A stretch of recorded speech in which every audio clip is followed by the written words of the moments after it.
하버드가 침묵했다. 대한민국의 기적. 한국인은 모두 떠나라. 마다가스카르 정부가 한국 의료시설 철거 명령을 내렸습니다. 14년간 무료 진료소를 운영하던 한국인 의사에게 돌이 날아들었고, 현지 언론은 한국이 신식민주의를 시도한다며 맹비난했죠. 하지만 단 6개월 뒤 믿을 수 없는 일이 벌어졌습니다. 한국은 우리의 진정한 친구다. 이 은혜를 평생 잊지 못할 것이다.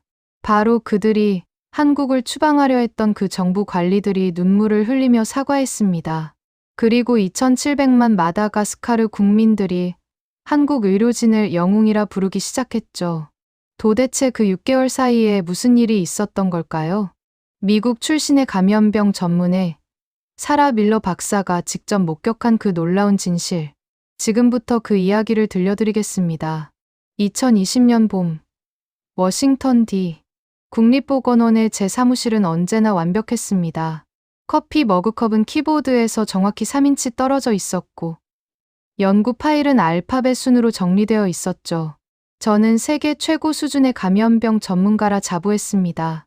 논문, 명성, 그리고 완벽한 경력. 그 모든 것이 저를 확신하게 했죠.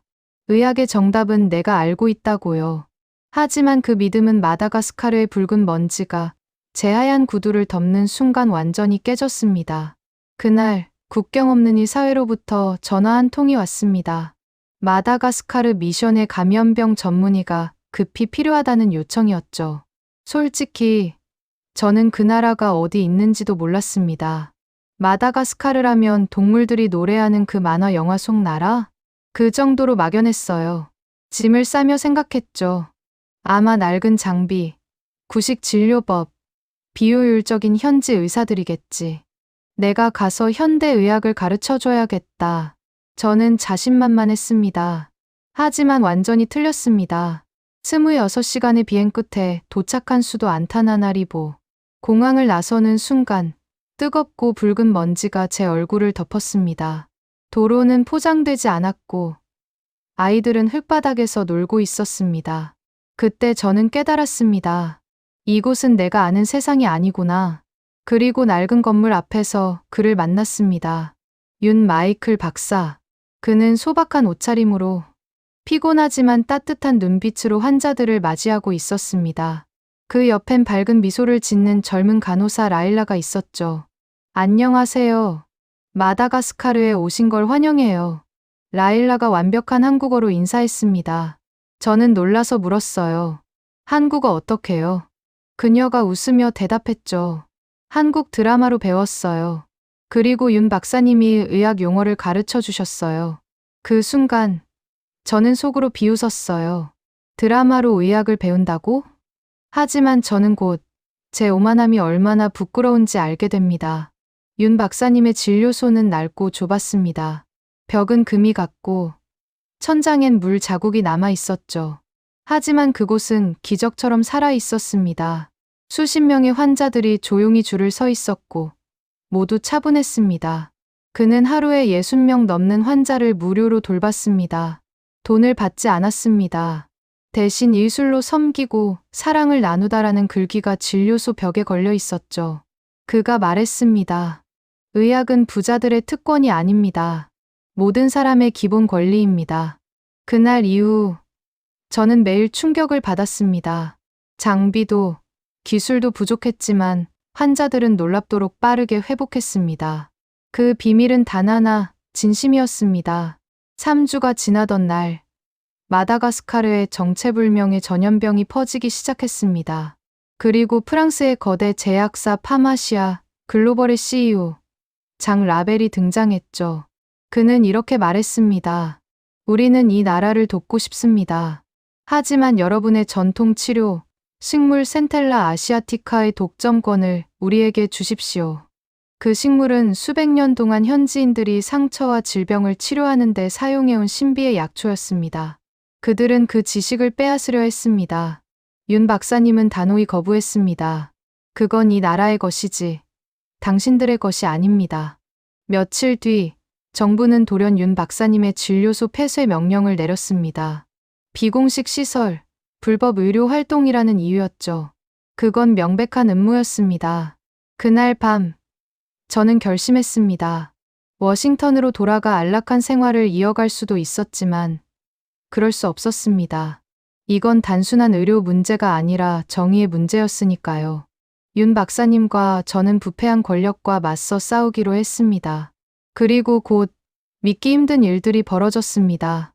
라벨은 전통 치료사들을 납치해 약초의 비밀을 강제로 캐내고 있었습니다. 그중엔 공동체의 어른, 나이라 할머니도 있었습니다. 그녀는 수세대에 걸쳐 전통의학을 이어온 현지의 지혜 그 자체였죠. 우리는 위험을 무릅쓰고 그녀를 구하기로 했습니다. 밤의 어둠 속 낡은 환기구를 기어 들어가며 손과 팔이 찢어졌습니다. 심장이 터질 듯 뛰었지만 멈출 수 없었습니다. 그곳에서 본 장면은 평생 잊을 수 없었습니다. 나이라 할머니는 의자에 묶여 있었고 흰 가운을 입은 남자가 그녀를 위협하고 있었습니다. 우리는 모든 것을 촬영했고 전 세계 언론에 폭로했습니다. 프랑스 제약회사, 아프리카 노인 고문 사건. 세계가 분노했습니다. 하루아침에 파마시아 글로벌의 주가가 폭락했고 장 라벨은 체포되었습니다.